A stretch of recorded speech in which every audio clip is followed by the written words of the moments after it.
अस्सलाम दोस्तों, अगर मैं कुछ chief justice of Pakistan mister justice Umar Ata Bandial के खिलाफ क्या होने वाला है, ये एक बहुत इंपॉर्टेंट डेवलपमेंट है क्योंकि बहुत ही आला सतह लेवल पर कुछ फैसले कर लिए गए हैं। कौन सी बड़ी कार्रवाई शुरू की जाएगी, इस हवाले से भी जो डिस्कशंस हैं वो काफ़ी हद तक जो है वो अंजाम पा चुकी हैं और अंदर के भेदी ने इस हवाले से कुछ खबर है जिसको लीक किया है और उसके साथ साथ उसी अंदर के भेदी ने इस बात की भी इतला दी है कि एक दिन पहले जो प्रोसिक्यूटर जनरल नैब थे जनाब असगर हैदर साहब, उन्होंने अपने ओहदे से जो अचानक इस्तीफ़ा दिया था उसका खुरा भी कहीं ना कहीं यूं करके घूमता घूमता घूमता शर दस्तूर पर सफ़ेद पत्थरों से बनी हुई इमारत और वहाँ के सुबक दोष होने वाली आला तरीन अदालती शख्सियत के साथ जाकर मिलता है। लिहाजा ये जो दोनों वाक़यात हैं ये बहुत ही ज़्यादा इम्पोर्टेंस के हामिल हैं और ये डेवलपमेंट्स भी बहुत ही ज़्यादा इम्पोर्टेंस की हामिल हैं क्योंकि इसी से पता चलेगा कि जनाब ये जो चीफ साहब हैं इनके खिलाफ ऐसी कौन सी कार्रवाई होने जा रही है और प्रोसिक्यूटर जनरल नैब असगर हैदर साहब के अचानक ओहदे से मुस्ताफ़ी होने के पीछे क्या वजूहात थी। क्योंकि ये बात तो आपको ज़हन में होना चाहिए कि नैब एक ऐसा इदारा है जो हमेशा से ही तनाज़ात की जद में रहता है, लेकिन उसका जो बुनियादी जिम्मेदारी है वो है एहतसाब करना। और मेरा ख्याल है कि नैब सिर्फ और सिर्फ सियासतदानों का एहतसाब कर सकता है, इसके अलावा वो किसी और का एहतसाब करने की पोजीशन में नहीं है। और इस एहतसाब के लिए जो प्रोसिक्यूटर जनरल हैं उनका ओहदा बहुत ही ज़्यादा इम्पोर्टेंस का हामिल होता है क्योंकि अगर आपने किसी भी बंदे के ख़िलाफ़ रेफरेंस भेजना है बाज़ाब्ता तौर पर या वो जो शिकायत थी उसको इंक्वायरी के स्टेटस पे लेके जाना है, इंक्वायरी को आगे इन्वेस्टिगेशन के स्टेटस पे लेके जाना है और फिर इन्वेस्टिगेशन के स्टेटस को रेफरेंस के स्टेटस पर लेके जाना है, तो इन तमाम जो है ना स्टेप्स, इसके लिए आपको प्रोसिक्यूटर जनरल की जो ज़रूरत है वो पड़ेगी और उसकी तरफ से उन तमाम चीज़ों को वेट करना, मंजूर करना बहुत ही ज़्यादा ज़रूरी है क्योंकि उसके बगैर जो रेफरेंस है वो नैब कवायद के मुताबिक जो है वो एहतसाब अदालत में पेश नहीं हो सकता। इस वक्त अगर मैं आपको बताऊँ तो PTI के हैं चेयरमैन जो इस वक्त अटक जेल के मेहमान हैं, उनके ख़िलाफ़ कम अज़ कम 3 ऐसी इन्वेस्टिगेशंस हैं जो जिसके ऊपर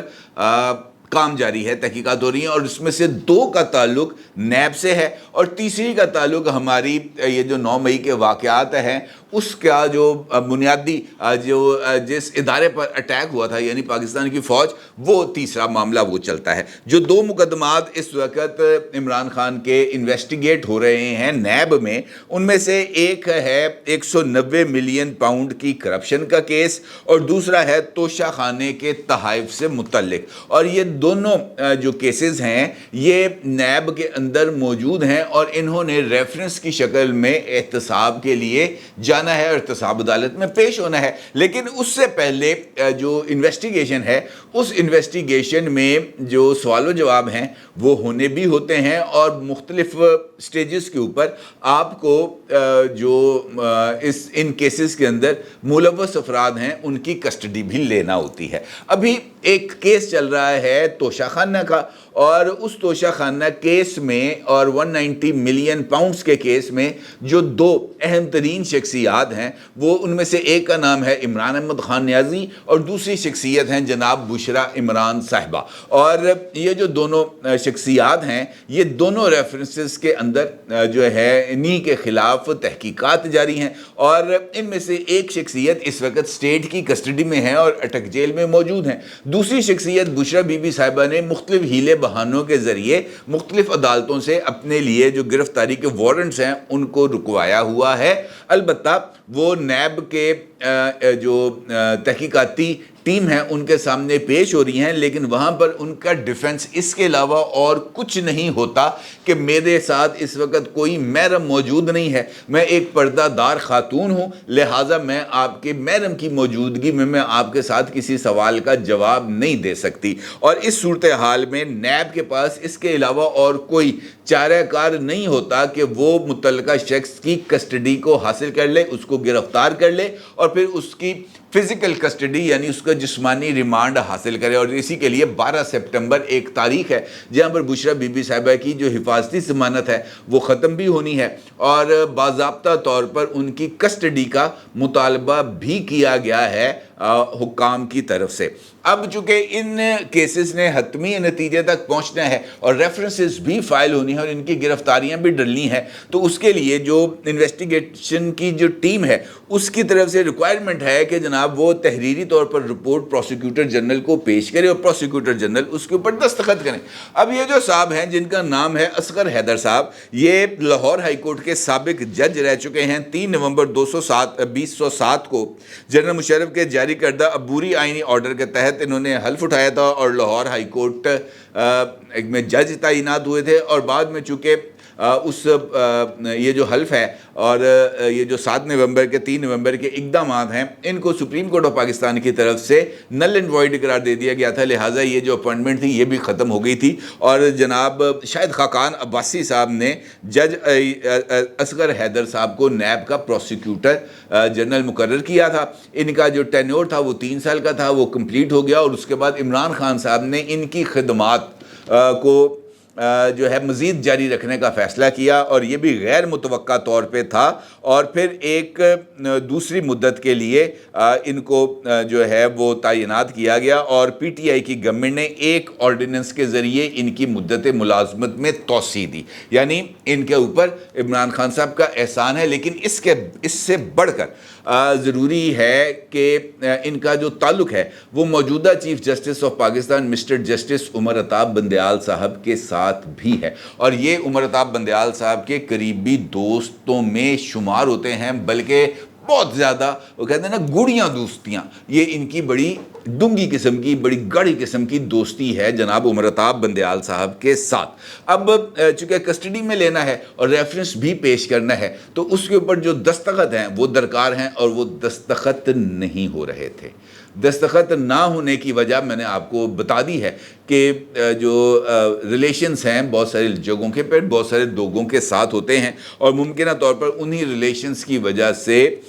وہ جو ریفرنسز ہیں اور وہ جو کسٹڈی میں لینے کی درخواست تھی نیب کے تفتیشوں کی طرف سے وہ پوری نہیں ہو سکی، اور اس وجہ سے ان کو گرفتار نہیں کیا جا سکا۔ البتہ یہ جو ہیں جناب اصغر حیدر صاحب، یہ انہوں نے استعفیٰ دے دیا ہے، اور ان کا یہ کہنا ہے کہ جناب انہوں نے اس بات کی تصدیق کی ہے، اور انہوں نے کہا کہ جناب میرا تعلق ہے جناب عمر عطاب بندیال صاحب سے، بڑا گہرا تعلق ہے، میرے بڑے دوست ہیں، لیکن استعفیٰ میں نے ان کی وجہ سے نہیں دیا،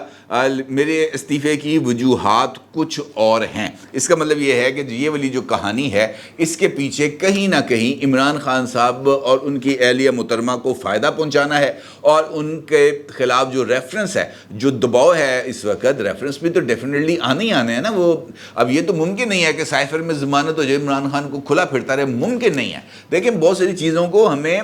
ان آرڈر دیکھنا پڑے گا۔ اس کا مطلب یہ ہے کہ اگر سائفر کیس میں عمران خان کی ضمانت ہوتی ہے تو پھر عمران خان صاحب کی اگلی گرفتاری ہوگی، اور اگلی گرفتاری ممکنہ طور پر 190 ملین پاؤنڈز کیس میں بھی ہو سکتی ہے، توشہ خانہ کیس میں بھی ہو سکتی ہے، اور 9 مئی کے واقعات میں بھی ہو سکتی ہے۔ لہٰذا یہ جو 3 شکنجے ہیں یہ عمران خان صاحب کے لیے تیار ہیں، ایک کے بعد دوسرے، دوسرے کے بعد تیسرے مقدمے میں ان کی گرفتاری ڈالی جائے گی۔ اس کا مطلب یہ ہے کہ ابھی طویل عرصے تک عمران خان نہیں ہے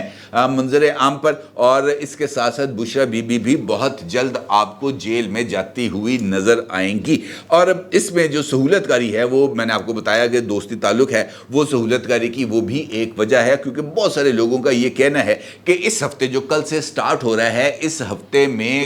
جو عمر عطاب بندیال صاحب ہیں یہ حیران کر کے رکھ دیں گے، حیران کر دیں گے پاکستان کی عوام کو، ایسے ایسے وہ فیصلے دینے جا رہے ہیں۔ اور شاید یہی وجہ ہے کہ جو پوسٹ ریٹائرمنٹ ایرا ہے اس کے لیے کچھ فیصلے کیے گئے ہیں یا مشاورت کی گئی ہے کہ جناب اس دوران کیا کرنا ہے، کیونکہ یہ بات جو ہے یہ اس وقت تو سب کو معلوم ہے کہ یہ جو سہولت کاری کی جا رہی ہے اعلیٰ عدالتی شخصیات کی طرف سے، وہ کسی بھی صورت جو ہے وہ اسے ہم یہ کہہ سکتے ہیں قابل پذیرائی نہیں ہے، پسند نہیں کی جا رہی۔ اور जो बहुत सारे फैसले आ रहे हैं या आ चुके हैं, जिसमें रिव्यू ऑफ जजमेंट एक्ट्स का फैसला है, नैब का स्वीट एंड स्मार्ट आर्डर मुमकिन तौर पर कल जारी करना है जनाब उमर अता बंदयाल साहब ने, इसके साथ साथ ऑडियो लीक्स वाला मामला, ये कुछ ऐसी चीज़ें हैं जिनके ऊपर रिव्यू ने हर हाल में आना है। रिव्यू ऑफ जजमेंट एक्ट्स के ऊपर तो गवर्नमेंट ऑफ पाकिस्तान ने बाज़ाब्ता तौर पर जो है वो रिव्यू फाइल कर दिया है, जबकि ऑडियो लीक्स इंक्वायरी के ऊपर जो फैसला आया है जनाब उमर अता बंदयाल साहब और उनके हम ख्याल बेंच का, उसको भी चैलेंज किया जाएगा और उसके साथ साथ जो दीगर मामलात हैं उन्होंने भी चैलेंज होना है। अब ये जो चैलेंज होंगे तो इसका मतलब ये है कि उस पर नज़र षानी फ़ाइल की जाएगी। अब नज़र षानी को फ़ाइल करने से पेशतर इस बात का फ़ैसला होना है कि supreme court practice and procedures act का मुस्तकबिल क्या होगा। और ये इम्पॉर्टेंट बात है कि ये जो वीक है जिसका कल से आगाज़ हो रहा है, क्या इसमें सुप्रीम कोर्ट के चीफ जस्टिस साहब इस केस का भी कोई फ़ैसला करके जाएंगे, क्योंकि अल्टीमेटली इस केस के फ़ैसले से बहुत सारे केसेस के फ़ैसले जुड़े हुए हैं, क्योंकि अगर इन केसेस का फ़ैसला नहीं होता तो इनके रिव्यू फाइल होने से पहले वो वाला केस जो है supreme court practice and procedures act वो लग जाएगा जनाब जस्टिस काजी फाइज ईसा साहब के चार्ज लेने के बाद, और फिर वो उस केस का जो फैसला है वो इस बात का तयन करेगा कि जिस वक्त से उस कानून पर अमल दरामद रोका गया उस वक्त से लेकर अब तक किए जाने वाले फैसलों की क्या कानूनी पोजीशन है, क्या वो लेजिटिमेट तस्वुर किए जाएंगे या उनको भी नल एंड वॉइड करार दिया जाएगा। और उसके बाद ही जो अगला मामला है ये शुरू होगा। अलबत्ता मारूफ कानूनदान जो साबिक हुकूमती सर्कल के अंदर भी बहुत ही ज़्यादा इन रहे हैं, जनाब इरफान कादिर साहब, उन्होंने इस बात का इंकशाफ किया है और उन्होंने बताया है कि क्या होने जा रहा है। मौजूद चीफ जस्टिस मौजूदा जनाब उमर अता बंदयाल साहब के ख़िलाफ़ उनकी रिटायरमेंट के बाद जो न्यू टीवी का एक शो था, उस शो में इजहार ख्याल करते हुए इरफान कादिर साहब का ये कहना था कि अगले चीफ जस्टिस जनाब काजी फाइज ईसा साहब को ये जो तमाम मामलात हैं, ये जो रिव्यू ऑफ जजमेंट एक्ट है, ऑडियो लीक्स कमीशन की रिपोर्ट है और उसके साथ साथ ये जो नैब कवानीन हैं, इस तरह के जो तमाम केसेस जिन पर फैसले आए हैं इनका असर नौ जायज़ा लेना चाहिए और इस हवाले से जो रिव्यू पिटीशंस हैं वो फ़ाइल होंगी और यकीनी तौर पर फ़ाइल होंगी। इसका मतलब ये है कि ये तमाम के तमाम मामलात जस्टिस काजी फाइज ईसा साहब के सामने आएंगे और ख़ास तौर पर ऑडियो लीक्स का जो मामला है, चूँकि उसको उसके लिए जो जुडिशल कमीशन बनाया गया था उसको हेड कर रहे थे जस्टिस काजी फाइज ईसा साहब, तो ये बात तय है कि ऑडियो लीक्स कमीशन का जो इजलास है वो डेफिनेटली होगा और ऑडियो लीक्स कमीशन जो है वो अपनी तहकीकात को जारी रखेगा। अब ऑडियो लीक कमीशन में जो मौजूदा चीफ जस्टिस हैं उमर अता बंदयाल साहब, इनका रोल भी बहुत ही ज़्यादा जो है वो अंडर डिस्कशन आ सकता है, क्योंकि उनकी जो सास साहिबा हैं माजबीन नून साहिबा, उनकी ऑडियो भी इसी ऑडियो लीक्स कमीशन के अंदर जो है उसका भी जायज़ा लिया जाना था और उनका जो केस खुद उमर अता बंदयाल साहब सुन रहे थे, जिसको ऑडियो लीक्स के ऊपर जो फैसला दिया है उन्होंने दरख्वास्त को रिजेक्ट करने का, वो अपनी जगह पर मौजूद है। इरफान कादिर साहब ये कहते हैं कि मुमकिन है कि ये जो ऑडियो लीक्स की इंक्वायरी हो, इसमें चीफ जस्टिस साहब को रिटायरमेंट के बाद यानी उमर अता बंदयाल साहब को रिटायरमेंट के बाद बुलाया भी जाए और उनसे इसके ऊपर सवालों जवाब किए जाएं। ये बहुत ही इम्पॉर्टेंट बात है जो जनाब इरफान कादिर साहब ने की है, क्योंकि जब आप किसी भी इंक्वायरी में शामिल होते हैं तो फिर आपके मौक़िफ़ को या तो दुरुस्त करार दिया जाएगा या आइन और कानून के बरखिलाफ़ करार दिया जाएगा। और ये जो नुक्ता है, अगर वो फ़ैसला या वो इंक्वायरी में जनाब उमर अता बंदयाल साहब दुरुस्त साबित हुए तब तो उनको क्लीन चिट मिल जाएगी, लेकिन अगर गलत साबित हुए तो फिर अगला बहुत सारे मामलात हैं जो संगीन सूरत हाल इख्तियार कर सकते हैं। इसका मतलब ये है कि रिटायरमेंट के बाद ये जिस तरह उन्होंने कहा कि जनाब बहुत सारी चीज़ें हैं जो बिखेड़े डाले हुए हैं, इसको समेटना है, तो उमर अता बंदयाल साहब एक तवील अरसे तक या कम से कम अगले 13 महीने तक जो है वो अंडर